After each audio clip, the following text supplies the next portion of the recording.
Father God, thank you for today. Thank you for these students.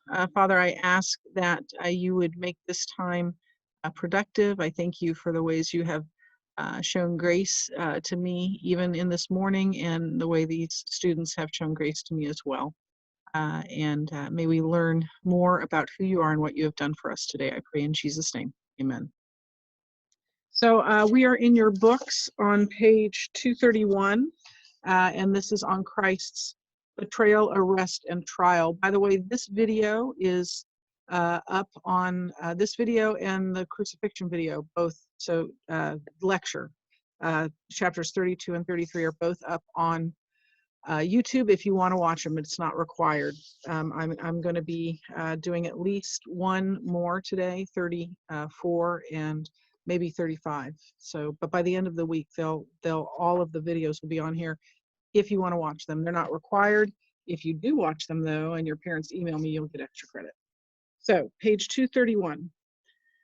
Pontius Pilate was the fifth procurator, governmental representative of Rome in Palestine. He held that office from AD 26 to AD 36.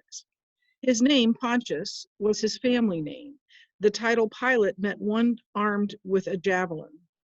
Little is known of Pilate's early life except for a few legends, which might or might not be true. He was said to be the illegitimate son of Tyrus. In Rome, he allegedly committed murder and was exiled to Asia Minor, where he subdued a rebellious group, thereby regaining the favor of Rome, and was awarded the governorship of Judea. We don't know for sure if that's true. We do know he was the governor of Judea. Pilate seemed to enjoy tormenting the Jews. He never seemed to understand them. And as the Jewish historian Josephus pointed out, ancient historian, he offended them by bringing idolatrous Roman standards into the city of Jerusalem. Another time, he hung gold shields inscribed with the names of the Roman gods on the temple itself. He also had his soldiers kill some Galileans while they were sacrificing in the temple. Luke 13:1 refers to that very incident. There were present at that season some that told him of the Galileans whose blood Pilate had mingled with their sacrifices. Pilate's actual headquarters was in Caesarea, but he came to Jerusalem every Passover to keep order among the population, which swelled at the holiday. After the Jewish leaders condemned Christ, they brought him to Pilate, who was probably living in Herod's palace near the temple early in the morning. From the beginning of the hearing, he was torn between offending the Jews again and condemning an innocent person. He tried every way of which he could think to convince the Jews to release Jesus. He didn't want them to complain to Rome again about his behavior, so putting politics before justice, he finally gave in to their demand to crucify him. According to Josephus, Pilate's political career ended 6 years later when he tried to suppress a small rebellion in Samaria and killed an innocent man. The Samaritans complained and Pilate was recalled to Rome. His name then seems to have disappeared from official Roman governmental history. The historian Eusebius, in I think the third century, says, however, that afterward, wearied with the misfortune, he took his own life. One tradition says that he committed suicide in Vienna, whereas another legend says that he was banished to a mountain, now known as Mount Pilatus, on Lake Lucerne in Switzerland. There, he allegedly plunged into the lake and to his death from the precipice, from the top. This Pilate was the man before whom Jesus stood condemned. As you study this lesson, consider how Jesus must have felt standing before such a notorious man. So the first thing we're going to do in reading this is, to read John 18. I'll read that aloud to you. And some of your questions for your test will come straight from the accounts in the Bible. So make sure you're familiar with these accounts. When Jesus had spoken these words, he went out with his disciples across the brook Kidron, where there was a garden, which he and his disciples entered. Now Judas, who betrayed him, also knew the place, for Judas often met there with his disciples. So Judas, having procured a band of soldiers and some officers from the chief priests and the Pharisees, went there with lanterns and torches and weapons. Then Jesus, knowing all that would happen to him, came forward and said to them, "Whom do you seek?" They answered him, "Jesus of Nazareth." Jesus said to them, "I am he." Judas, who betrayed him, was standing with them. When Jesus said to them, "I am he," they drew back and fell to the ground. So he asked them again, "Whom do you seek?" And they said, "Jesus of Nazareth." Jesus answered, "I told you that I am he. So if you seek me, let these men go." This was to fulfill the word that he had spoken, "Of those whom you gave me, I have lost not one." Then Simon Peter, having a sword, drew it and struck the high priest's servant and cut off his ear. The servant's name was Malchus. So Jesus said to Peter, "Put your sword into its sheath. Shall I not drink the cup the Father has given me?" So the band of soldiers and their captain and the officers of the Jews arrested Jesus and bound him. First, they led him to Annas, who was the father-in-law of Caiaphas, who was the high priest that year. It was Caiaphas who had advised the Jews that it would be expedient for one man should die for the people. Simon Peter followed Jesus, and so did another disciple. That was John. Since the disciple was known to the high priest, so John was known to the high priest, he entered with Jesus into the courtyard of the high priest, but Peter stood outside at the door. So the other disciple, who was known to the high priest, went out and spoke to the servant girl who kept watch at the door and brought Peter in. The servant girl at the door said to Peter, "You also are one of this man's disciples, are you?" He said, "I am not." I want to point out that Peter stayed outside. John tried to get him to come in, but all of what is about to take place takes place in the courtyard. So he came into the courtyard, but he didn't go into the house with John. Only John went into the house. So are you not one of this man's disciples? He said, "I am not." Uh, The servants and officers made a charcoal fire because it was cold, and they were standing and warming themselves. Peter also was with them, standing and warming himself. The high priest then questioned Jesus. So now we're inside the house. It kind of goes back and forth. The high priest then questioned Jesus about his disciples and his teachings. Jesus answered, "I have spoken openly to the world. I have always taught in synagogues and in the temple where all Jews come together. I have said nothing in secret. Why do you ask me? Ask those who have heard me what I said to them. These know what I said." When he had said these things, one of the officers uh, standing by struck Jesus with his hand, saying, "Is this how you answer the high priest?" Jesus answered him, "If what I said is wrong, bear witness about the wrong. But if what I said is right, why do you strike me?" Annas then sent him bound to Caiaphas, the high priest. Now Simon was standing and warming himself. So they said to him, "You also are not one of his disciples, are you?" He denied it and said, "I am not." One of the servants of the high priest, a relative of the man whose ear Peter had cut off, asked, "Did I not see you in the garden with him?" Peter again denied it, and at once a rooster crowed. Then they led Jesus from the house of Caiaphas to the governor's headquarters. It was early morning. They themselves did not enter the governor's headquarters so that they would not be defiled, but could eat the Passover. So Pilate went outside to them and said, "What accusation do you bring against this man?" They answered him, "If this man were not doing evil, we would not have delivered him over to you." Pilate said to them, "Take him yourselves and judge him by your own law." The Jews said to him, "It is not lawful for us to put anyone to death." This was to fulfill the word that Jesus had spoken to show what kind of death he was going to die. If the Romans were going to kill him, he was going to be crucified, which is exactly what Jesus told his disciples would happen. And I also want to point out that they say in our law, we can't put him to death. And so by their law, Jesus had done nothing worthy of being killed, and even they admit that they can't do that.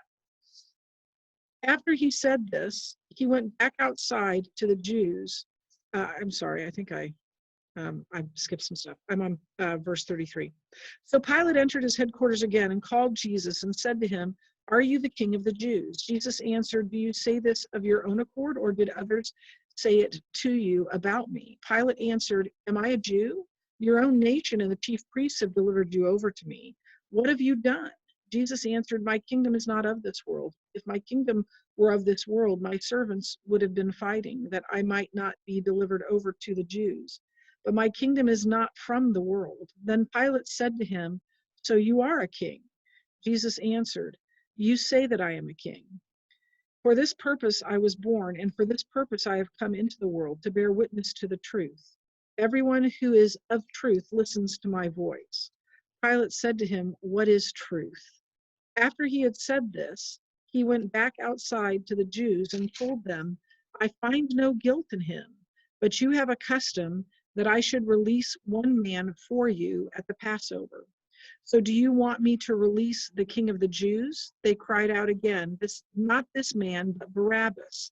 Now Barabbas was a robber. So Pilate has declared Jesus innocent, and he will do so 2 more times before he hands Jesus over to be crucified. We're going to skip some of these questions in the interest of time. Let's go to the third question, which says, what might have caused Peter to deny that he knew Jesus? Fear Yeah, fear of what? of having the same punishment as Jesus is having. Right. A whole big crowd of soldiers and police, temple police and onlookers come armed to arrest Jesus. And they take him away, they bind him and they take him away to Annas's house. And if he's associated with Jesus, and now Jesus is arrested, Jesus can't protect him anymore, then perhaps he would be arrested as well. So we're going to skip that next one. How would you describe Jesus' answers to Pilate and Caiaphas? Well, we won't talk about how they're different or similar, but well, maybe we will. But what does he say? I mean, how would you describe his answers?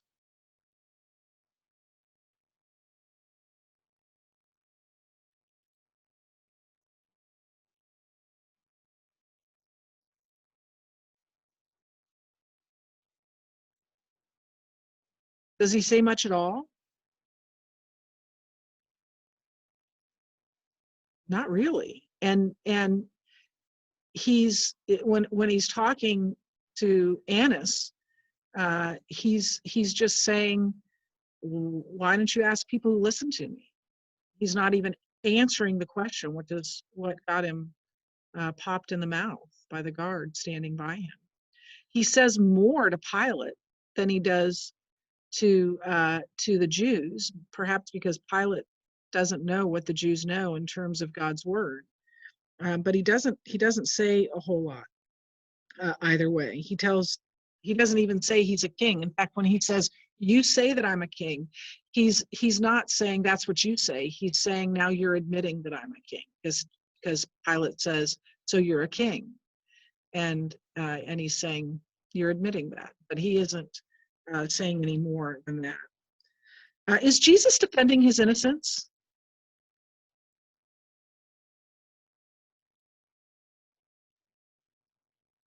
Not really. Not really. Yeah. Why? Why isn't he defending his innocence?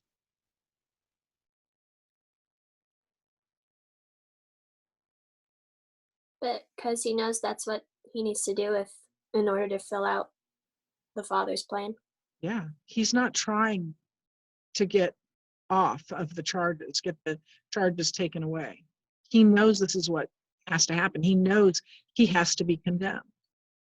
So he had no interest in doing that. His father's plan was for him to die. So he is following his father's plan. He's being obedient to that. Okay, so that's the student work. And I'm going to kind of use these two, the quiz that I actually gave you, which is the stuff that you really need to know, kind of alongside this this quiz 32, and you'll be able to figure out which questions are which, and if you want to know the other answers, I'm happy to answer them for you.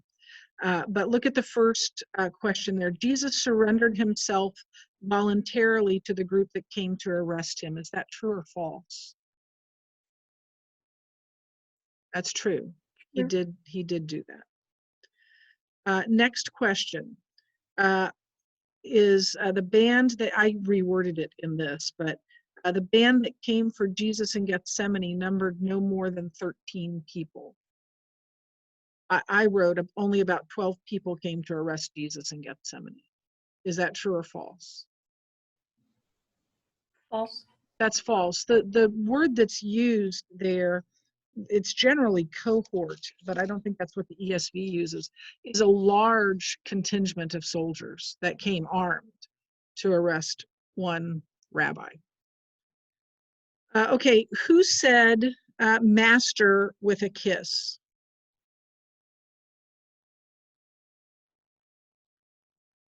So he didn't say with a kiss. Who came to Jesus and said master and then kissed him? Judas. Judas did. That's right.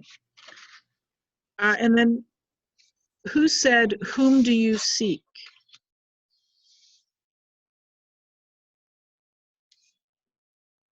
Jesus. Jesus said that. And then who struck the high priest's servant with a sword?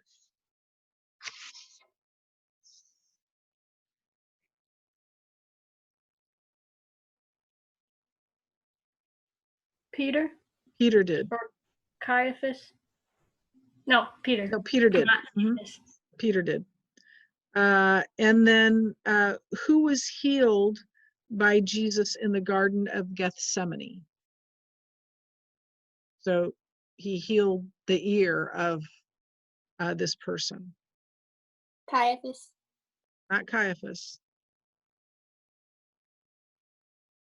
Malchus? Malchus was his name. By the way, that John inserts that is one of the earmarks of an eyewitness. If you're not an eyewitness, you probably haven't heard those things. Those details are remembered by people who were actually there. So that's one of the earmarks of an eyewitness. Who was the former high priest, but the most powerful religious leader in Jerusalem? In your test, it says former high priest, virtual religious leader in Jerusalem.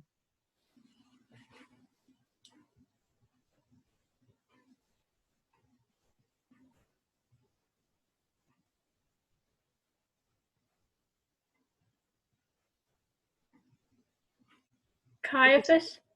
Nope, that wasn't Caiaphas. What's the other name on there that would be likely?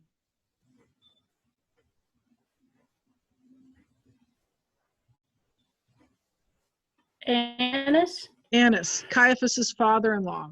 He was the former high priest, and he's referred to as high priest even in John 18. It says the high priest asked him, and that was probably Annas.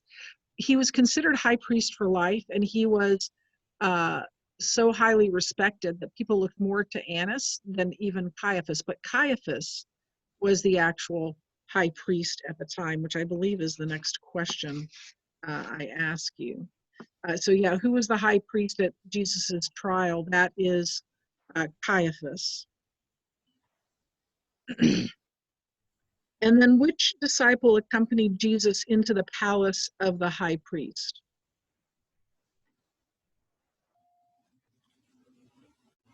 John. John. John and Peter both followed Jesus at a distance, but Peter chose to stay outside. He didn't go in, even though he probably could have with John's influence, but he chose not to. Who identified Peter as a disciple of Jesus?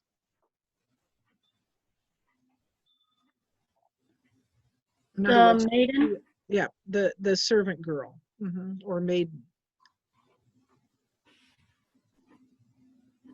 She asked, weren't you not with him?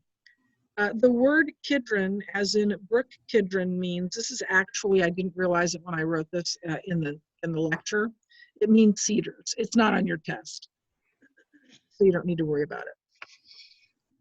And then the last question is, explain how Jesus protected and cared for his disciples until he was arrested.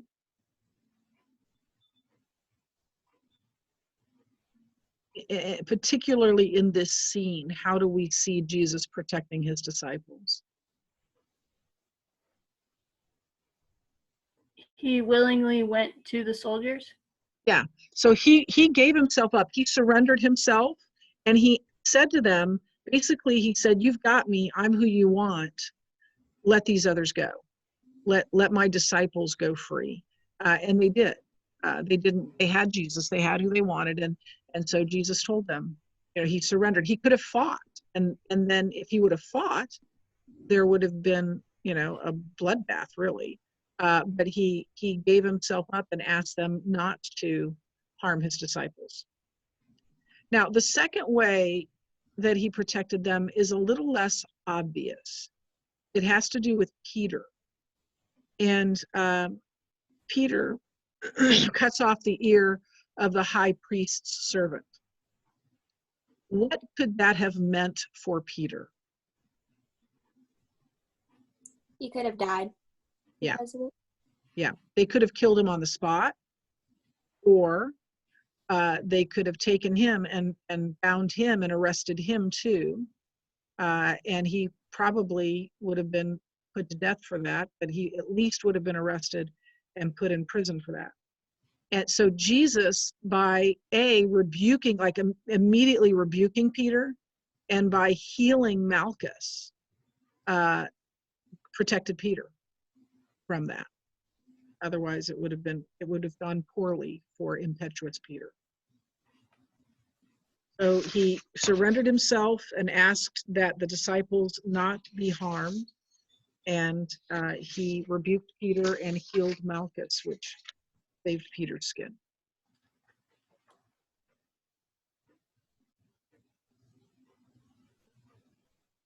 Okay, any other questions or any questions about any of that? Okay, if you're watching this video and you're wondering how you get your quiz, it's quiz 32 take 2, and it's the original version of it, and yeah, that's how you find it. Probably should have mentioned that earlier, but whatever. Okay, no more questions? So we None? don't turn it in, or we do? You don't what? No, Yeah, just- you don't turn it in. No, don't worry about turning it in. It's the reason I'm doing this is so that you have a way to study for the test. So this will help you when you're completing your study guide and in studying for your test. And you all have your study guide now, correct? Or you have it available to you? Yes. Yes. Have you downloaded it and or been able to access it? Well, worried that Yes. yes? Okay, great, excellent. Okay, well, if there are no more questions, then we're done for today, and I'll see you tomorrow and Friday and Monday, and we'll get through these next chapters. And if you want to check and see, well, I don't know if the quizzes are available yet. I'll check and see if you can see, because it shows me the student view. So I'll check and make sure I did those other ones correctly. Okay? Good to see you. I miss you. Bye-bye.